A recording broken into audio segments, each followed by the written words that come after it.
it's Rhianna. Welcome back to my channel and another episode of Tasty Tuesday. Today I'm going to be making a chaffle, so stay tuned. I'm going to go ahead and assume that almost everyone probably already knows what a chaffle is, or a kego is, or whatever you want to call it. It has a bunch of different names on Instagram right now, super popular in the keto community. It's why Amazon couldn't keep these little mini waffle makers in stock. Because everyone is making the keto waffles using egg and cheese, and there's a couple different variations, like some people use pork rinds, but yeah, I'm gonna be making my version of the chaffle. I call it a chaffle. I know some people don't like that name, but that's what I call it. I am starving. I've been listening to my stomach growl for about 3 hours now, so it's time to break my fast. And I figured I would show y'all how I make my chaffle. Let's take a look at the ingredients. I have my little mini waffle maker heating up here, and then I've got 2 eggs in a bowl. And since I'm gonna be making a savory one, I'm gonna mix mine with a little bit of this delicious jalapeno pimento cheese that I got from Costco. And like I said, there's a million different versions of this. This is just how I'm making mine. I've done them sweet and savory. This is the first time I've ever actually added anything to the eggs themselves, but I figured since I know that I'm doing savory and you make it with cheese anyways, like what's the difference in just adding it in here? All right, once your waffle maker is preheated, you're gonna take a little bit of shredded cheese and put that down first. And then you wanna put about half of your mixture .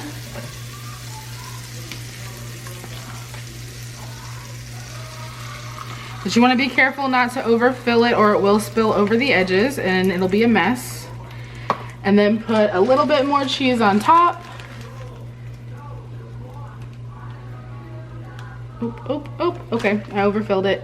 And then just go ahead and shut the lid. Now you're just waiting for it to cook, basically. In my opinion, the longer you cook it, the better it's gonna be for like a sandwich, because it's gonna dry out more. You don't want it to be too moist, or it will taste a little bit more like eggs than if you let it dry out a little bit longer. You wanna be very careful taking them off. They're very hot, the steam is very hot. Oh gosh.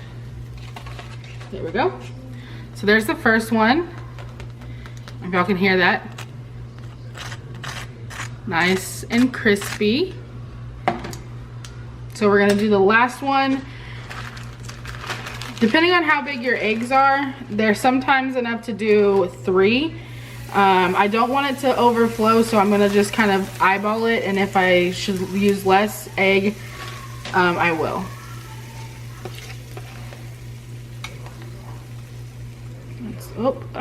See?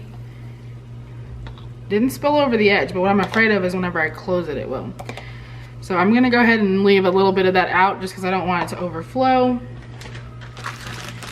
You see how it's like on the edge right there? That's how you know you overfilled it. And then go ahead, top it with a little bit more cheese. So the cheese on the outside is what helps it crisp up. It's definitely spilling over the edge, so I definitely overfilled it. Okay. All right, let's go ahead and assemble our sandwich, and I'll be back to give it a taste with y'all. Look at that sandwich, guys. I have pepperoni, salami, cream cheese, and pickles. Let's give it a taste. So look at the inside of mine. It does look like it's still a little bit on the moist side. And the one that I pulled off first is definitely more soggy than the second one. So it looks like they could have probably gone a little bit longer, but honestly, they do not taste like egg to me. To me, it tastes like I'm eating like a regular like sandwich that I made with like a waffle. So I really like them. You can definitely do sweets with them. The first time I made them, I did a sweet and a savory, and I think I liked the sweet more the first time than I liked the savory, and then this time I like the savory a lot. I've seen recipes where they don't actually put any cheese inside with the egg whenever you're scrambling up the egg, but I think that helps make it not so eggy, at least in my opinion.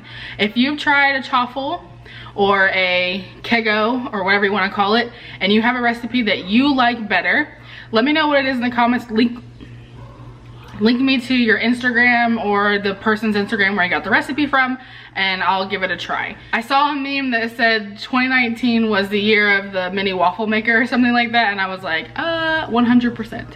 So I definitely fell into the rabbit hole, but I'm enjoying it. It's another kitchen gadget or whatever, but I got mine from Amazon for like $8 or $7. I'll have a link in my Amazon store down below.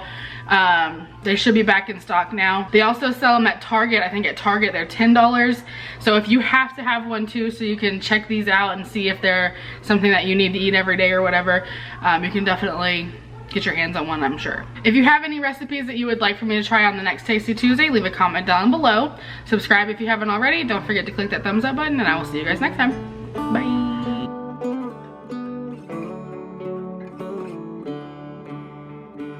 You're not